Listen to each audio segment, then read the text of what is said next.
বয়স্কদের দেখাশোনা আমরা বাড়িতেই করি, পরিবারের সদস্যরাই করে। এবং এটা শুধু যে আমাদের দেশে খুব ইউনিক তা না, এটা আসলে সারা পৃথিবীতেই তাই, যে বয়স্কদের সেবা যত্ন তার পরিবারের সদস্যরাই, তার ছেলে মেয়ে হোক, তাদের স্বামী স্ত্রী হোক বা তাদের বাচ্চারা হোক, তারা করে। তবে অন্যান্য যেগুলোকে আমরা উন্নত দেশ বলে থাকি, সেখানে সরকারের পক্ষ থেকেও সেবার একটা বড় অংশ তারা করে আর কি, যেটা আমাদের মতন দেশে আমরা আসলে পরিবার পুরো প্রায় 100 ভাগই আমাদের পরিবার ভিত্তিক আর কি। তার মধ্যে আপনি যেটা বললেন যে একটা পুরুষ ছেলে মেয়ে পুরুষ নারীর একটা বিভেদ আছে, কে কোন ধরনের সেবা করবে, একেবারে হ্যান্ডস অন সেবা যেটা, সেটা আসলে আমাদের দেশে আপনি যেটা বলেছেন যে মেয়েরাই করে। তবে এটাও মনে করে নিতে হবে যে কোন ধরনের সাপোর্টটা কে দিচ্ছে, সেটারও একটা জেন্ডার বেসিস আছে। যেমন ওই যে হ্যান্ডস অন সেবাটা মেয়েরা দেয় ঠিকই, কিন্তু আমরা আগের গবেষণা থেকে দেখেছি যে আর্থিক বা অর্থভিত্তিক যেই সহায়তা, সেটা কিন্তু শুধু ছেলেদের কাছে আসে, ছেলেদের কাছ থেকে আসে না, তাদের কাছ থেকে আসে, সেই সাথে আবার মেয়েদের কাছ থেকেও আসে। এখন আমরা এটা আরও বেশি দেখতে পাচ্ছি, যেটা আমরা আগে দেখতাম না। এটা বলার পরেও আমি বলবো, যদি আপনি গ্রামের কথা বলেছেন, কিন্তু এমনকি শহরেও সেদিনই কিছুদিন আগে এক ভদ্রলোকের সাথে আলাপ হলো, ওনার মার ডিমেনশিয়া আছে, উনি কিন্তু ওনার প্রধান কেয়ারগিভার, তার এই ভদ্রলোক। ফলে আমাদের দেশেও কিন্তু আস্তে আস্তে নর্মটা পাল্টাচ্ছে।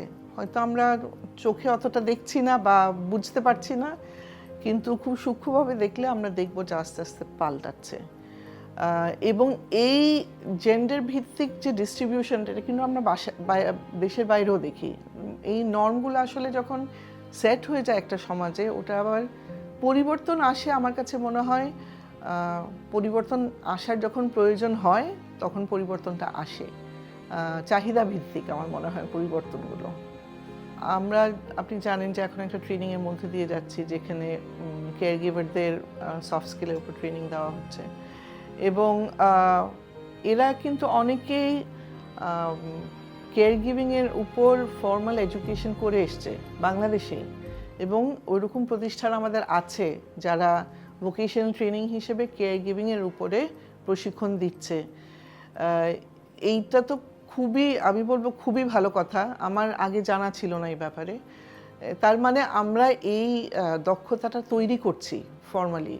আর আপনি যেটা বললেন, আজকাল পুরুষ মহিলা সবাই সমানভাবে চাকরি করছে, এবং যেহেতু আমাদের বাবা মাকে আমরা আমাদের বাসায় দেখাশোনা করছি, সেখানে তো আমাদের এই সাহায্যটা দরকার।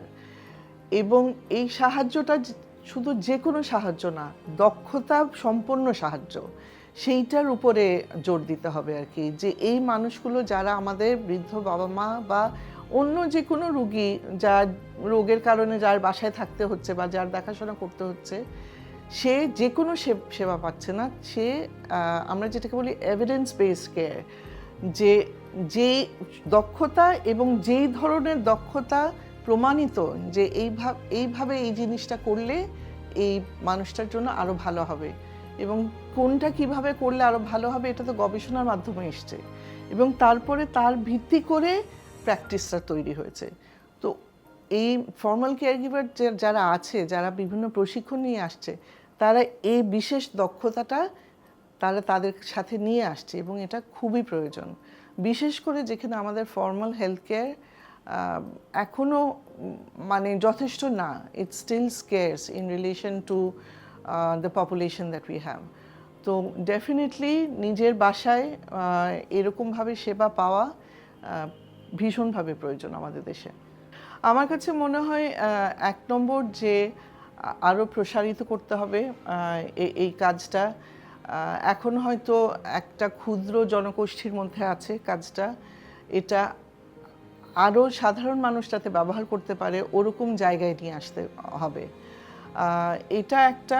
আরেকটা হচ্ছে যে আমরা সাস্টেইনেবিলিটির কথা বলি সবসময়, but it's a buzzword, right?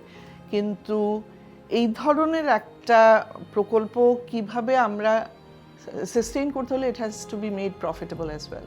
So কিভাবে আমরা ওইভাবে সুদূর প্রসারী হিসেবে চিন্তা করতে পারি যেটাকে আমরা যাতে চালিয়ে নিয়ে যেতে পারি এবং এটা যাতে হঠাৎ করে থেমে না যায়। আর প্রশিক্ষণের দিক থেকে আমি বলবো যে যারা কেয়ার গিভার্স আছে তাদের যাতে একটা কন্টিনিউয়াস বেসিসে সবসময় প্রশিক্ষণ হতে থাকে, কারণ আমি বলেছিলাম যে আমরা এভিডেন্স বেস কেয়ারে বিশ্বাস করি। সো নতুন গবেষণা আসছে, নতুন দিক নির্দেশনা আসছে, আমাদের কেয়ার গিভারদেরও জানতে হবে নতুন নতুন দিক নির্দেশনাগুলো কিভাবে দেখাশোনা করলে এই জিনিসটা আরও ভালো হবে, আউটকামটা আরও ভালো হবে। সো আমার কাছে মনে হয় যে ওই জন্য প্রশিক্ষণ চালিয়ে যেতে হবে। ইভেন যারা অলরেডি কোর্স করে এসছে, অনেক অভিজ্ঞতা আছে, তাদেরও কিন্তু প্রশিক্ষণ চালিয়ে যেতে হবে।